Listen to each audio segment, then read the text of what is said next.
welcome back. We are going to be starting another Book of the Month backlog.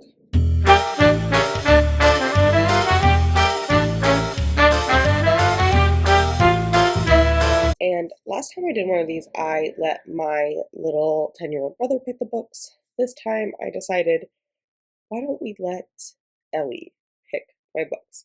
You may ask, how am I going to let my dog pick my reads? Well, I've gone through all of my Book of the Month books, and I've written down the genre for them. So we have literary, thriller, historical, fantasy, romance, and mystery. And I am going to lay these cards out on the ground with one of her favorite treats.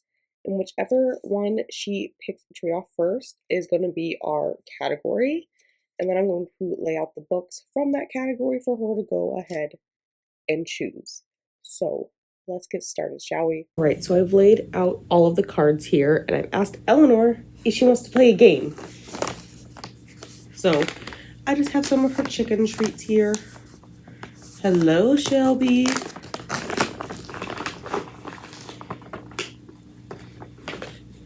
All right, you ready, Elle? Shelby's not going to take them. Go ahead and sit.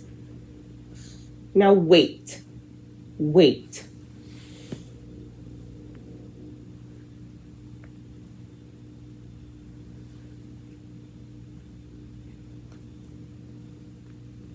Shelby, you are going to get run over. Shelby, you're in the shot. Shelby, move. Shelby, come here, Shelby. Wait. Come here, Shelby, come here. Okay, go, Eleanor, pick one.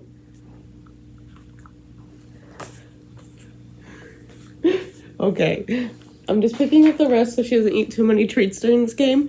But she picked romance here first. So I am going to go gather up all my romance books. She's ready for the next part of the game. Okay, so first I have my romance books here, guys. So we have Yours Truly by Abby Jimenez and How to End a Love Story by Yulin and Kuang. So we're going to do this pretty much the same way. I'm going to take some treats. Shelby, you are in the shot again. Shelby, we can do this with you someday, but you're not very participant when I do this stuff. Okay, come here, you little log. Okay, Eleanor, pick a book. Come here and pick one.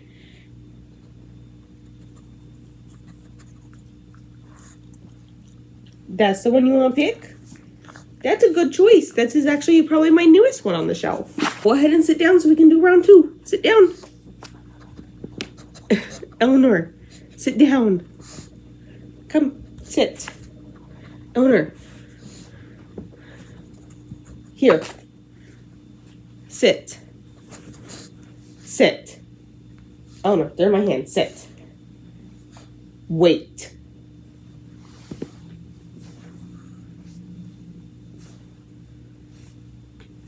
I did mix these cards up so they are not in the same order. Okay. Ooh, you gonna pick mystery? There's one more over there for you. It's by your paw. By your paw. All right, so Ellie ended up picking mystery. And I only have 3 books in my mystery category. The Neighbor's Secret, A Flicker in the Dark, and Razorblade Tears. So, I mean, like, we're going to do our normal thing. All right, Elena, come pick one. Oh, good pick. Oh, good pick. She had picked Razorblade Tears there, which has been on my shelf for a really long time, so I am glad to be getting to that one. All right, on to round 3. Wait. Okay, go ahead and pick.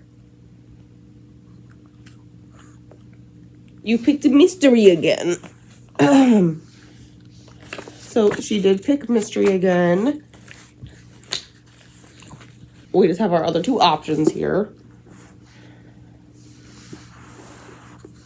Eleanor, sit down.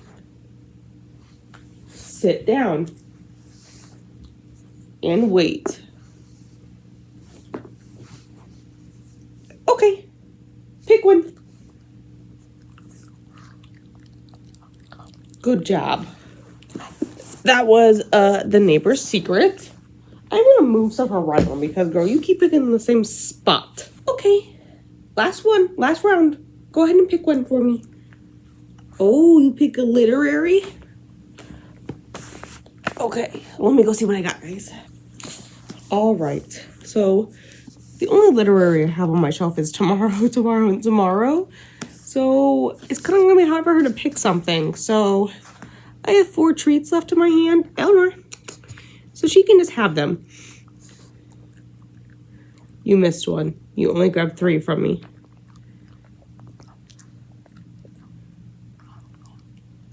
Here you go. So, this is book 4. We have read our first book for this round of our Book of the Month backlog. And I picked up The Neighbor's Secret by Alison Heather first. And, you know, this was one of the ones Eleanor picked for me, and I kind of picked this one when it was a choice in September of 21. I know, I am very far behind. There's a reason this is called a backlist.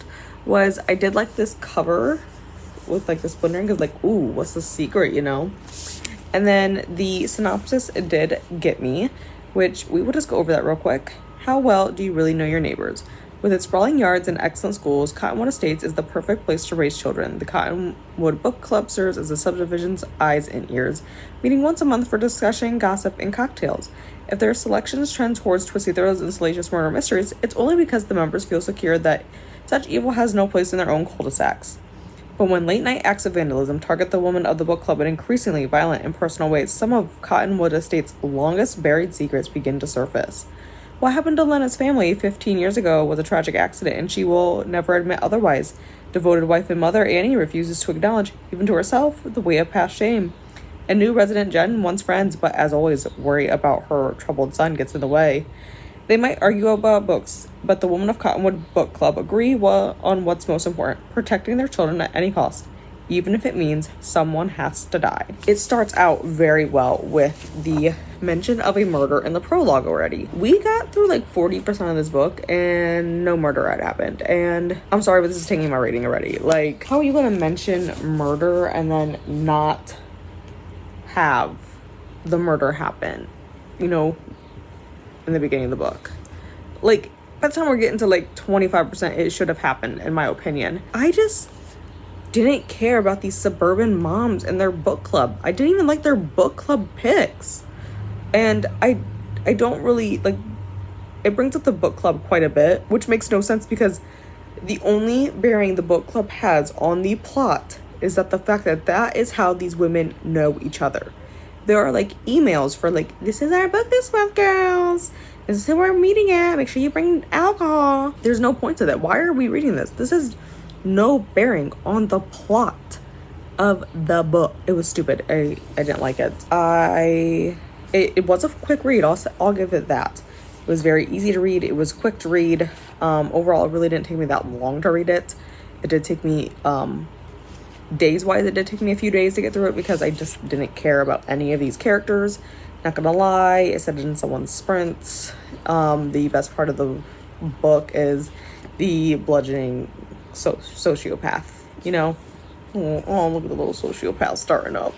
Like, that's the most interesting part of this book. And I went back and forth on my rating for a little bit, but ultimately decided, because of how little I cared about these characters and this story, like, this is a 1 star. And I guess that being said, I'm glad it was the first book we read for this video and not the last, because that means it can only go up from here, right? I'm just gonna say it.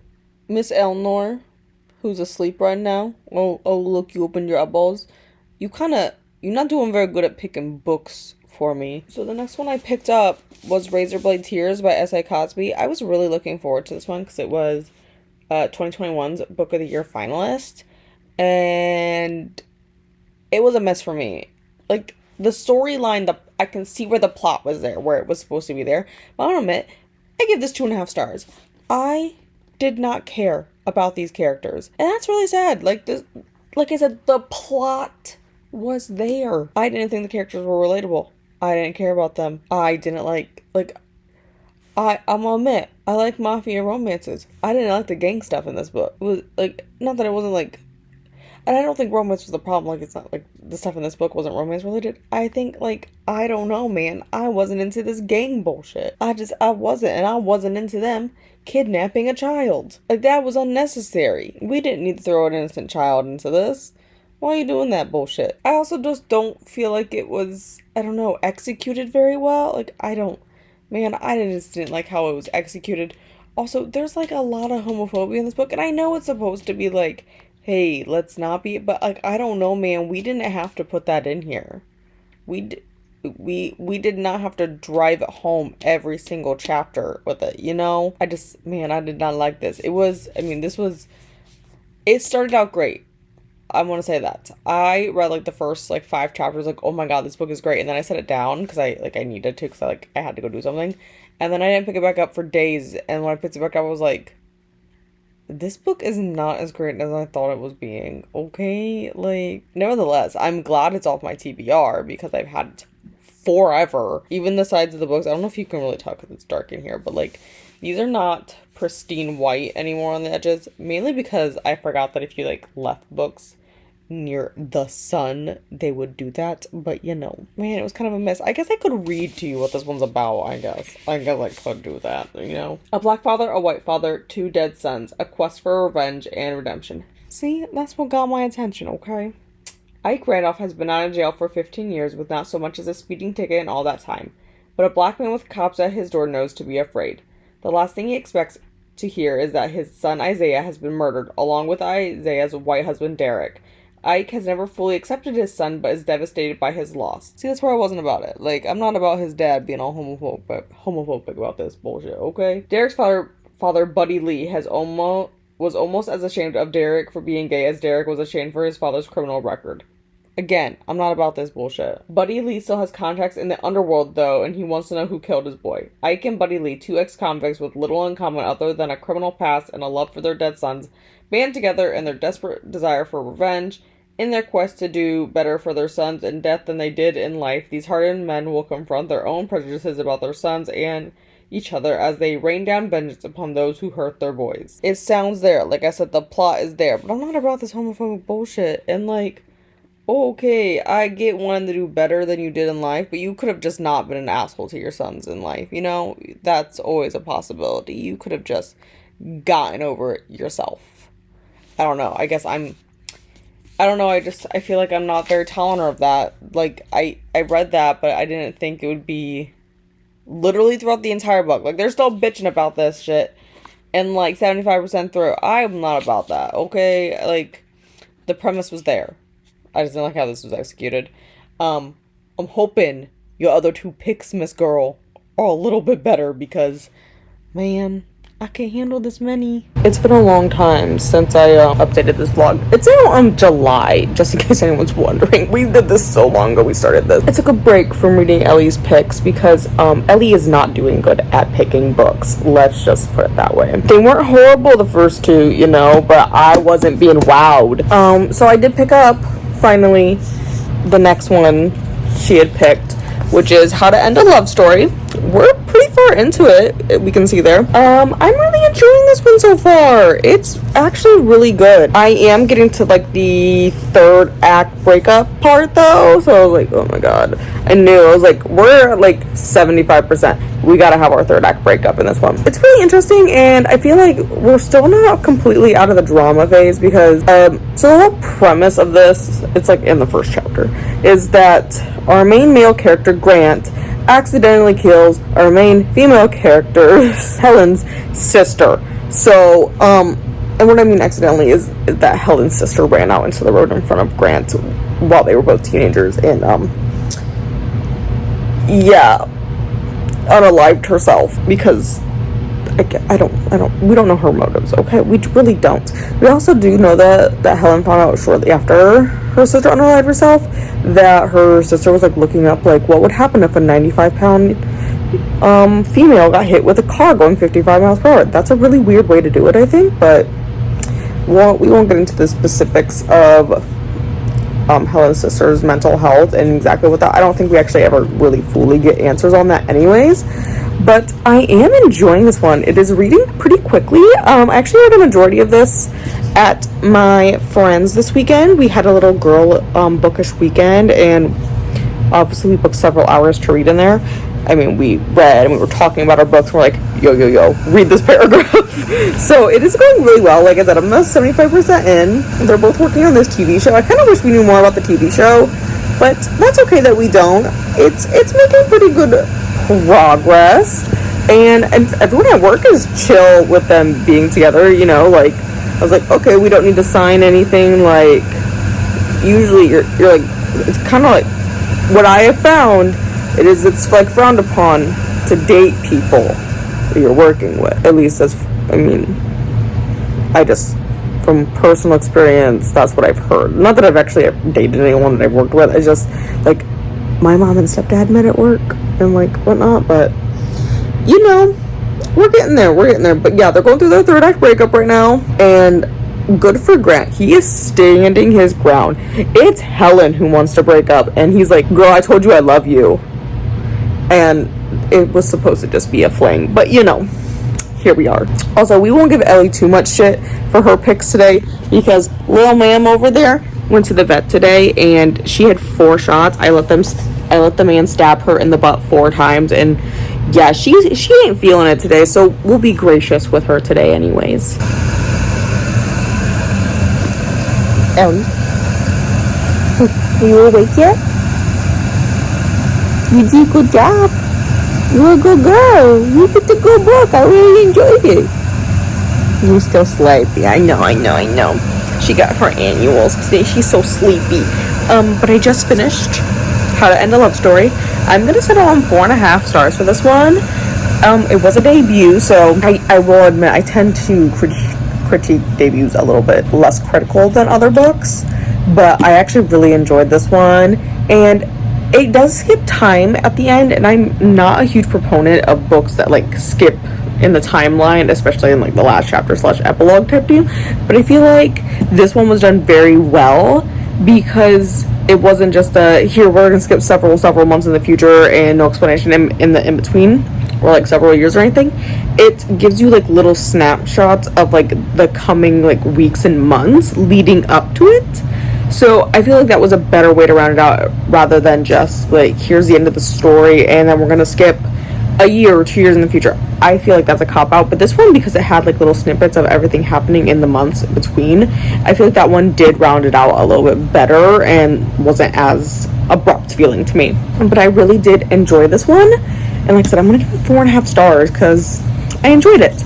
So I actually am going to start Ellie's last pick for this video, which is Tomorrow and Tomorrow. That I got as part of the book of the year, and I can't remember if it was 21 or 22.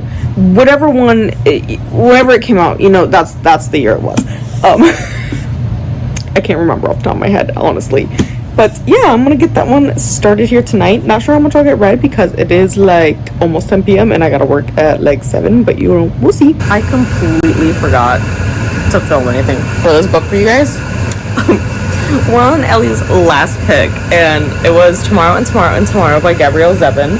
I actually really enjoy this cover. I actually really enjoy the rainbow cover on it, and I didn't even think about this one, but Donna has the summer like reading challenge, and one of the prompts is rainbow, and I put a completely different book, but I completely forgot that this book is pretty rainbow itself, and that this was actually on my TBR forever. So this was the book of the year back in 22, which is when I got it for that. And I was supposed to buddy read it in early 23 with a group of people on a Discord I'm in. And I took like one look inside the book and went, oh my god, that print is so small. Like, here's another book that I have laying around. the print is bigger in this book. And I was like, oh my god, the print is so tiny. I don't know about this. And then, like, I never picked it up, and no one else in the group ever picked it up. And it's been years, and none of us have talked about it. So, do you think the buddy read actually was happening? And I don't know. I just so hesitant to pick this one up because it is literary, and I'm not a huge literary fan. Like, I read a bunch of different genres. Like, that's just something I do. Like, I mean, I gravitate towards fantasy, romance, thrillers, horror, but I also read a lot of different things. Like, I read classics, I read historical, I read pretty much everything under the sun. I don't really have, like, oh my god, I'm not gonna read that. My only, like, hardcore I'm not gonna read anything is zombies. I do not like zombies. I don't know why. I've never read anything where I'm like, or even watched anything where, like, zombies are any kind of entertaining to me. They're just not. Side rant. But this is literary, and I was like, oh, I don't know. Literary is such like a hit or miss for me. Like, I will read it, but it's usually a miss because I'm like, I didn't get it. You know, like, I'm not someone who's super overly analytical about my reading, because to me, reading is supposed to be fun and not, I need to use a ton of brain power. And it being like literary just brings me back to like high school, middle school, high school, both of them really, where the teachers are like, why are the curtains blue? Why does it have to mean something? Why can't we just have blue curtains? Maybe I like the color blue. I don't know. Why are my curtains gray? You want to know why? Because I like the color gray and it matches everything. That's the whole reason. Also, I did not buy them. They were gifted to me when I moved into my own place. So I didn't pay money for them. I don't care what color they are, really.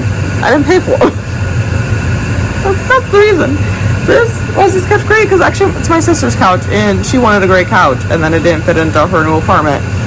And so we switched couches. So mine was also gray though. So, you know. Again, it just like matches everything. That's why. There's no meaning behind it besides that. Anyways, it made me super hesitant to pick up this book because I was like, oh my god, it's literary. I'm not gonna get it. Like, I'm not gonna want to exude brain power for this. And this one did take me longer to read than typical, and I think it's because it was literary and I was like trying to like fully grasp and understand it, but I didn't expect to like it as much as I did. I'm settling on 4 stars for this one, and it's a chunker one, and also yes, the pages are yellowed on the side because I left it sitting on my plant stand near the window and the sun hit the book for like months on end before I picked it up. Disregard that fact. It's just a little yellow on the edges. It's fine. They're aged, right? I don't feel like I fully grasped all of the like literary parts, but I did really enjoy it. Like, I know a bunch of people when this came out like bawled, and I can definitely tell what like section that would be that people did. And yeah, it was really sad. I'm just like not much of a crier, so I was just like, oh. Also, I wasn't like super attached to the character. I was actually more attached to like another character. I was like more attached to Sam. I was like, oh my god, someone just loves Sam. Oh my god, that man needs everything. And I liked his dog Tuesday. I was like, oh my god, I love your dog. I love your dog Tuesday. The people think it's a coyote. Honestly, my cousin has a dog that's half coyote. Actually, is she half coyote or is she just half wolf? I don't remember. Either way, she's not a full like dog. Gravy's mixed with either a coyote or a wolf. I can't remember. It's one of those. Anyways, no one runs away from her like people in this book. God, maybe people in LA are weird. I don't know. I would not think somebody, first of all, a coyote would not be just casually gallivanting about in the middle of the city. Don't be ridiculous, people. If it is, there's something wrong with it, and yeah, you probably should get away from it, but that, I don't feel like that's the norm. I also didn't think I was gonna like this because it's like about video games, and I don't mind video games, but I also don't really play a ton of video games. Video games I play are like simulation games. Like, I will sit down and play Animal Crossing. I'll play like racing games like Mario Kart. I have another game on my Switch. Oh, I have Roller Coaster Tycoon, the classic version, like the original like computer version. They have that available on the Switch. I play that. I play simulation games. Those are entertaining to me. These games that they're making, okay. Mapletown, I probably would play something like Mapletown, not gonna lie. But like the other games they're making, I probably would just watch YouTube videos of people playing it. I used to watch my brother. He doesn't like to play video games anymore though, because I'm a backseat video game player where I will scream at you on what to do in the horror game because I can't play it myself because I'm too scared to come out of hiding. But like, I'm gonna tell you what you need to do. So now I can only watch YouTubers do it because my brother won't play in front of me anymore because I like will like shake him and like hit him like, you need to run faster. He hates me. Not really, but you know, he hates me being around when he plays games. Both of them do. They're like, you guys, stop it. But I like horror video games. I like watching people play video games like that. Like, I just wasn't sure if I was gonna like reading about them, but like, yo, y'all won't make Mapletown like a thing. I could totally go for Mapletown. It reminded me of Millsbury. Has anyone ever played Millsbury? Or I forgot all about Millsbury until very, very recently. I saw a YouTube video on my For You page about the downfall of Millsbury. It was for the General Mills cereal companies. That's what Mapletown reminded me of. I was like, yes. I would play that. I'd play the shit out of that, guys. But overall, I would give it a 4. The only reason I'm like deducting a star is because I was like, Sadie's relationships, I was like, girl, first of all, I don't like Dom. Okay, let's get rid of him. And I understand her reaction after the really sad part, I really do. But her like pushing everyone away, I didn't like vibe with, you know. But overall, I would give this 4 stars, and I think even though I've been on like a kick of like, if I'm not gonna reread it, I'm gonna get rid of the book. I think I'm gonna keep this one because I think I really would reread this someday because like I really actually did enjoy it. It's so rare for me to like literary fiction, but like I really enjoyed this.